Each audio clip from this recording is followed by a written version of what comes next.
What will we do when we get to heaven? Will we have jobs? Will we need to eat? The pastor in our old Lutheran church always led us to believe that we would be like the cherubim and 24 elders in Revelation 4, hanging around and singing, strumming harps for eternity. Can you please guide me to a verse in the Bible that tells us more about what our role in heaven will be like? Let's see. Let's do the eating thing. In Revelation chapter 22, in verse 1, it says, "He showed me a pure river of water of life, clear as crystal, proceeding from the throne of God and of the Lamb. In the middle of its street and on either side of the river was the tree of life, which bore 12 fruits, each tree yielding its fruit every month. The leaves of the tree were for the healing or for the health of the nations. And there shall be no more curse, but the throne of God and the Lamb shall be in it, and his servants shall serve him. They shall see his face, and his name shall be on their foreheads." And it goes on and gives more descriptions. And so you have eating there and serving there. And obviously, I don't know that we have to eat, but you do have eating. And so, for example, Jesus, when he was at the Last Supper, said that he wasn't going to drink of the fruit of the vine until he drank it new with them in the kingdom. And so in between that event and the coming of the kingdom was the death and the resurrection of Jesus. And then obviously Jesus is going to come back. And so you have Jesus gone to heaven, and yet he's still going to be able to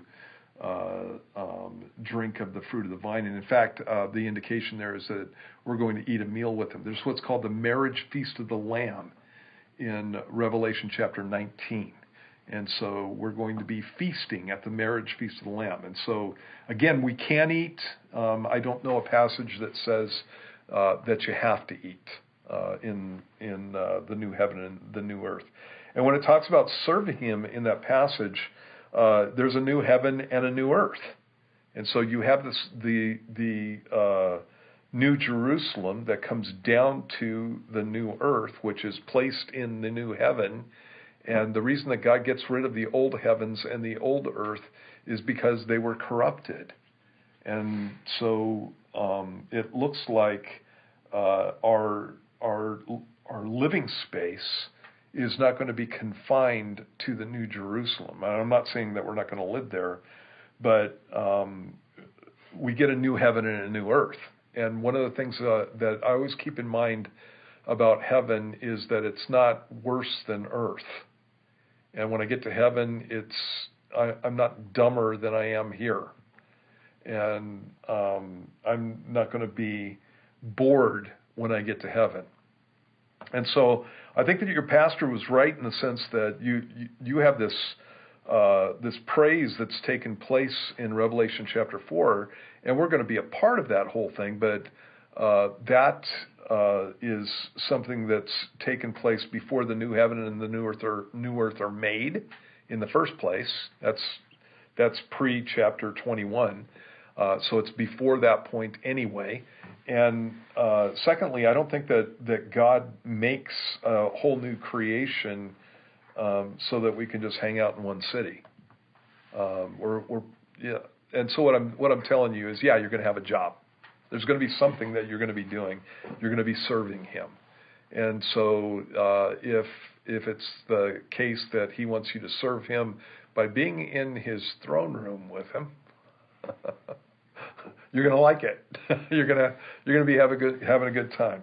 If he wants you to take off to the new corollary of Mars and get some stuff done for him, then I think you're going to have a good time doing that. If he wants you to go on the other side of the new earth to, whatever the other side would be, I guess it would be the corollary would be the opposite of Jerusalem. So if he wants you to go to the Americas and get something done over there, new corollary to Americas, I don't even know that you're going to have continents like that. But in any case, whatever God's got you doing, you're going to be having a great time. You're not going to, I promise you're not going to be bored.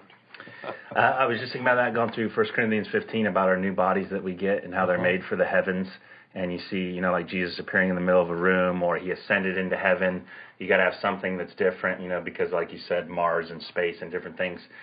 But I used to think that when we get to heaven, it was going to be boring because of some of the verses. It's like, oh, yay, we're all just going to sit around with harps and do worship songs all day long. Like, I'm like, that's so boring because I didn't understand. But I was reading the verse just as you said it in Revelation 21:2, where it says, then I, John, saw the holy city, New Jerusalem, coming down out of heaven from God.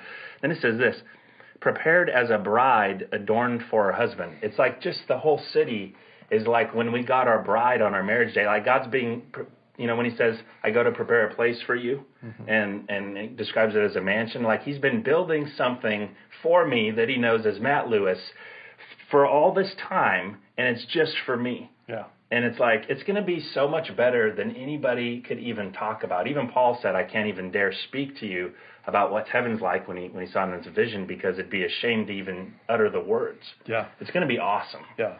Even, there's implications from everything that you see here. And so, like Matt was talking about, what he's speaking about is in 1 Corinthians 15, it talks about we have there are terrestrial bodies and celestial bodies.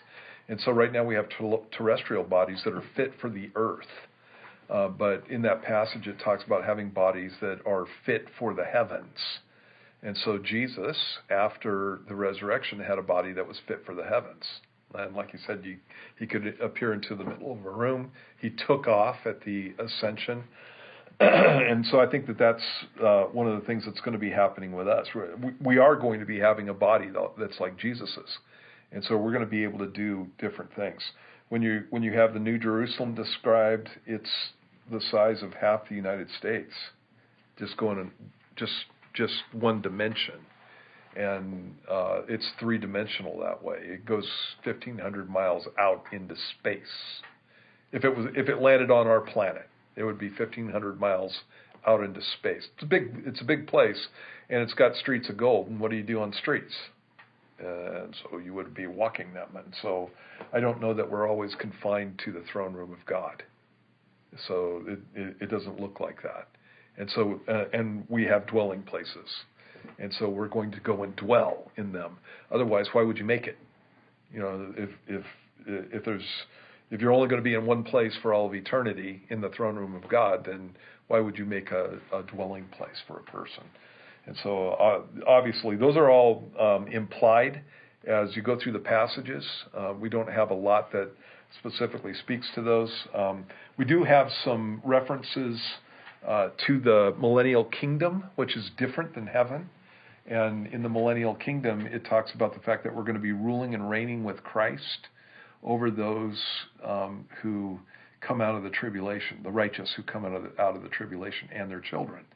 And so we're going to be over cities and that kind of thing. And so obviously in the millennial kingdom, we're going to be doing things.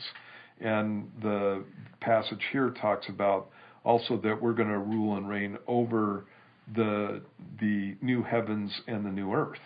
And so ruling and reigning in the millennium, ruling and reigning in the new heaven and new earth. We have a little bit more on what that means in the millennium. We don't have a whole lot on what it means in the new earth, but you're not going to be looking back on the life that you have now going, life there was so much more interesting than what I've got now. Yeah, no way. Yeah, that's not going to be happening with you.